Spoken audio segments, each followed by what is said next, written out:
G'day, my name's Ken Photo. Welcome to Urbek City Builder. I've been playing this over the last couple of days, and I've made several rather important, I find, not discoveries, but had some rather important realizations. This is all well and good. I mean, it looks chaotic as all get out, obviously. And there is obviously things that you can do about said chaos. But at the same time, chaos is probably what's going to happen, because the light bulb moment that I had was you're not necessarily trying to build a pretty city in Urbek, because you don't need to worry about things like traffic or public transport or really any kind of living zone, although that does come about eventually, albeit unintentionally. If you can see, I've got high-rise over here. There's apartments and block apartments kind of everywhere. You've got scattered around the fringes. There's kind of lower density type housing. We've got some small fishing style stuff here. There may even be a few of the beginner level wooden huts running through. The idea of Urbek is not to unlock all of the things. It's to figure out what kind of a city you want to do, and then follow the production path, which you can find here under achievements. I'm path of productivity, 6 of 8. I believe we can go back down. Let's just have a. Let's see if I can't. No, this is just for all of the buildings. This is not for the paths. There's definitely a way to find that.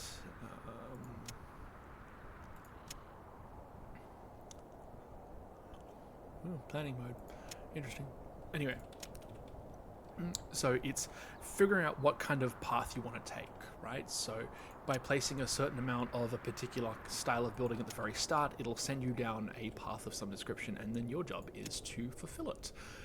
I have obviously run out of space, but also B, run out of space.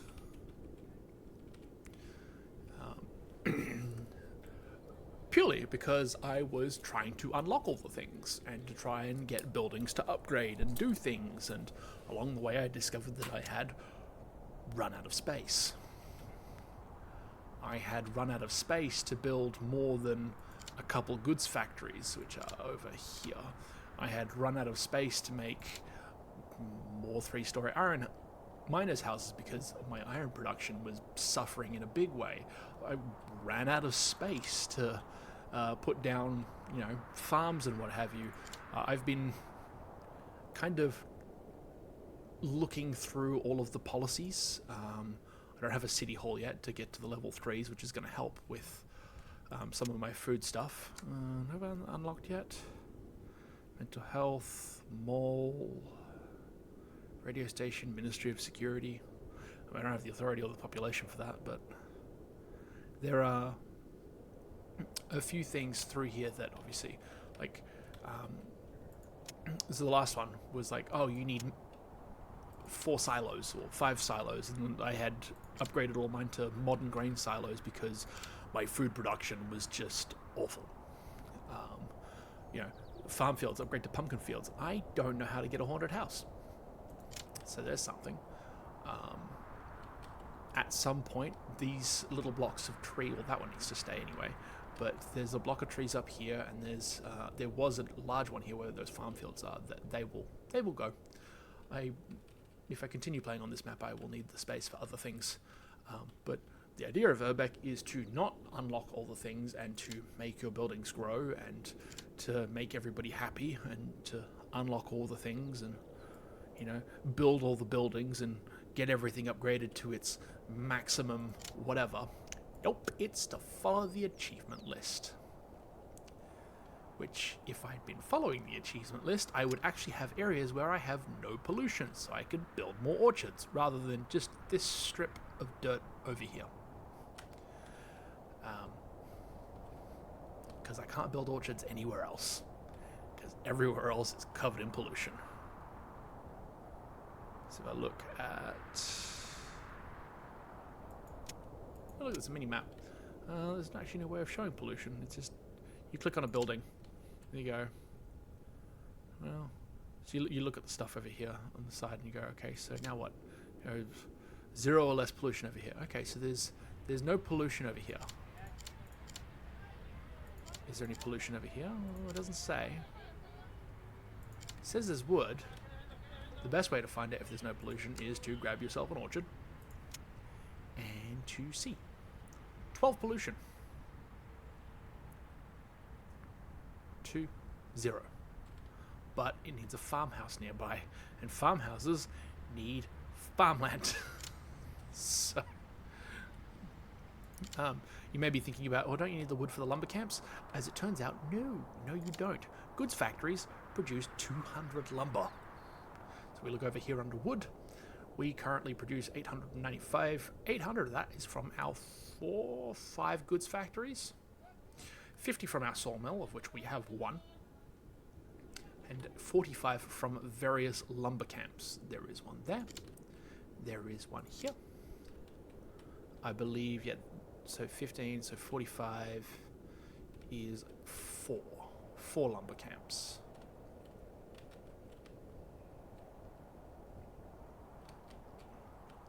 I think it's how that works. Could be. Who knows? There are other things that you can do as well. For instance, because there is a group of farmland here, we can go and find ourselves a building called a mini-mart, which is a type of shop. Hang on. Dead building. Dead buildings don't generally regen themselves. See, there it goes. Mini-marts, if I can find one. There's a supermarket over there. So supermarkets are a high-level building. They only consume goods, right? They don't consume food or work like some of the other ones. They provide food services and tools, which then means that they provide the function of 2 buildings. Mini market, right, consumes work and food. If there was a farm nearby, I could instead replace that with a local market, like I can do here.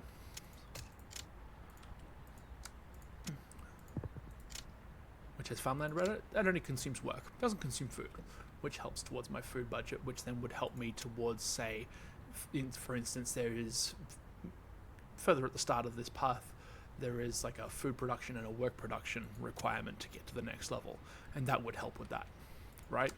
Same again, fish markets. It only consumes 60 work, but you have to place it near these buildings, like near the fishermen houses, which I have done.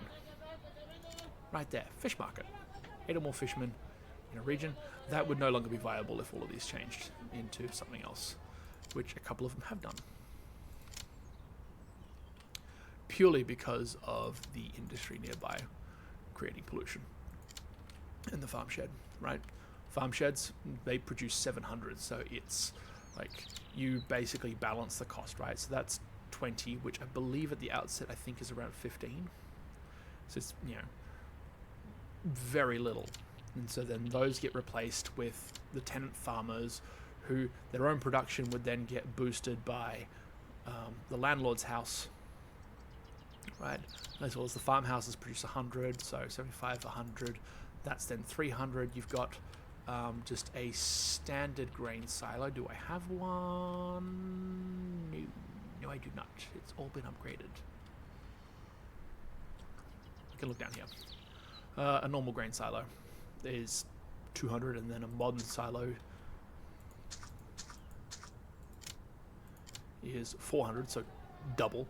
But they consume different kinds of things to make that, right? So the grain silo produces, just straight up produces grain for no cost outside of the initial build cost. But when you upgrade, obviously it requires it consumes the next tier of work, skilled work, but produces double in return for that, right?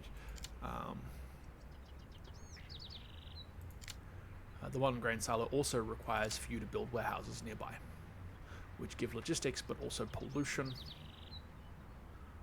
and they consume every month one of these. Your tractor then also 700 at a cost of 100 work, or 100 labor, 50 skilled labor, and 100 electricity. Right, there are other buildings in here as well. So orchards produce 32 as a base. So they are better again, but you can't have any pollution nearby. You get a fruit processor, which produces 1,800 food, and a food plant, which produces 2,000 food. But again, you can see that there are requirements for those. You know, fruit processor, words are hard. Fruit processor requires 50 orchard, and the food plant requires 7 farm sheds. I've only got 3 farm sheds, right? So, yeah, I've got one over there, one up there. I could, no, I could probably put another one up there, but that would, yeah. Is that enough space, or is that just all? That's not enough space up in that. There's only 2. Like I could move that down, but then, and then I would. Or again, it's a thing of balancing it, right? So I could move that down. That would go back down to 200 because I'd have to delete it and move it. Then move those over, which would then bring my food back up. I could potentially do it. I would lose those plus I'd lose 40.8, so 41 plus 2 times 75, so 150. Yeah. And get 700, which would boost my food even more just by moving some stuff around, right? The different levels of houses also do different things as well. Fisherman houses produce food and labor at the cost of electricity. The village house produces labor at the cost of food and electricity. Mixed-use residential consumes more food and electricity, but produces 3 different kinds of work. Right? And again, so the different kinds of buildings will do that. It's got blocks, produces a lot of work for a decent amount of food. In return, you've got over here the downtown 5-story residential produces a lot of the different kinds of work, but at an extra food cost and higher electricity cost, and so on and so forth. This one wants to upgrade to a mixed-use residential, but wants a bank, and to upgrade to its, not necessarily its final form. 2 retail in a 7 radius, currently 19, 50 or more squares with at least 2. I'm not sure about that one. 50 or more squares with at least 2 retail. Oh, so we don't meet the requirement because it needs 19 squares with 2 or more retail. Which I suppose that would upgrade if we put a bank down. Yeah, I'm not worried about that. And then obviously you've got your major buildings, there's coal mines, heavy coal plant, heavy steel works, heavy iron mine. They're doing a lot of work there. We've got factories which are useful for the production chain as well. I experimented a little bit with self-organization, so at one point I had a commune, which was interesting, but again, when that light bulb moment clicked, that went away as soon as I figured, it's like, oh, this is important. I actually need to deal with this in a proper and effective manner. All this stuff in here, like the square condominium is fine for making shanty towns and what have you, but the communal gardens, meh. So I'll need to get, I think, a road down the back here and turn those into houses.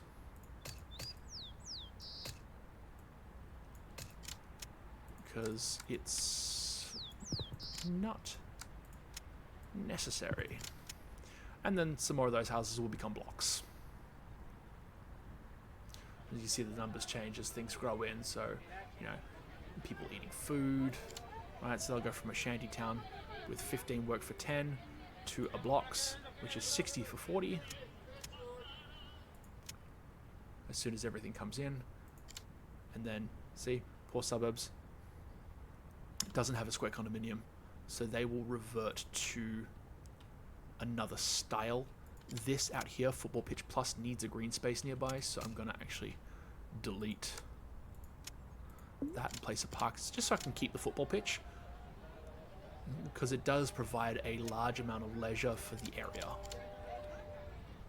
And see, houses have reverted.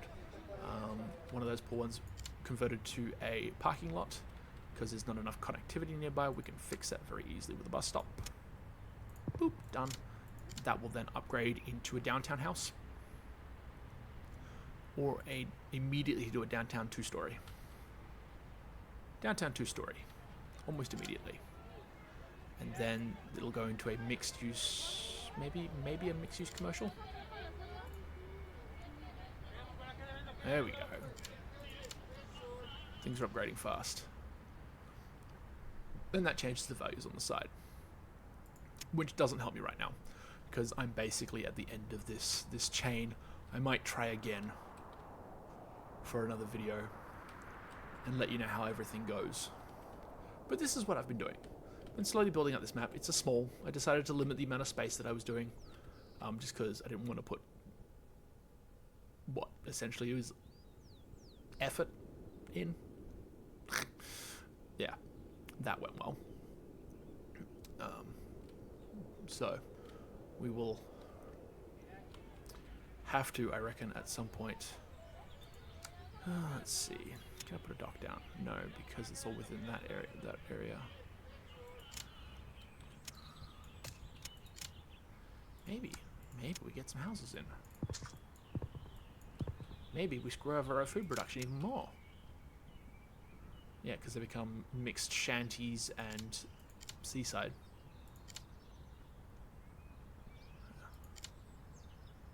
Which is rather interesting. I like the fisherman houses. See that low thing? That's pretty cool. We're at 20k pop. A lot of that from the blocks. And we have a lot of them around. But it's time to, I believe, try again. We should take the lessons that we learned from this and immediately figure out which path we want to go on, and then wholeheartedly embrace all the things that we need to do to get to the end, and hopefully earn our first Steam, well, not our first Steam achievement, but our first in-game achievement for various maps.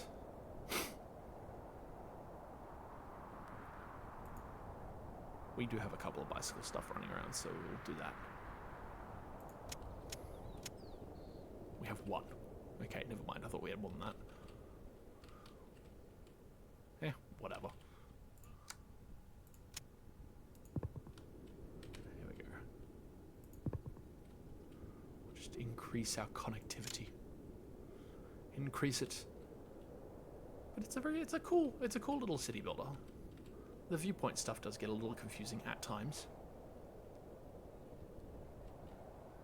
But now that I think that I know what I'm doing, I shall, oh, here's a mini market. Let's see if I can replace that. No, not quite. See, I could do a supermarket, but it's not going to upgrade anything because these are capped now. Because it goes just Iron Miner's house to a 1-story, to a 2-story, to a 3. And obviously that increases the amount of iron that they make. Think about getting the train DLC for this, because that'd be interesting. And maybe playing on a larger map where trains may be necessary. There's other things that I don't really have room for in this, like the university, which would be good for certain things. Maybe we do an education-based one. I haven't unlocked the culture stat, so Be interesting to see what I would need to do to get that one done, essentially. Anyway, that's it. I have waffled for 20 minutes about a sudden burst of, oh, that's what you're supposed to do, that I had yesterday while playing this game. So, until next time, thank you for watching. If you like what you saw, then please like, comment, share, and subscribe. We'll see you in the next video.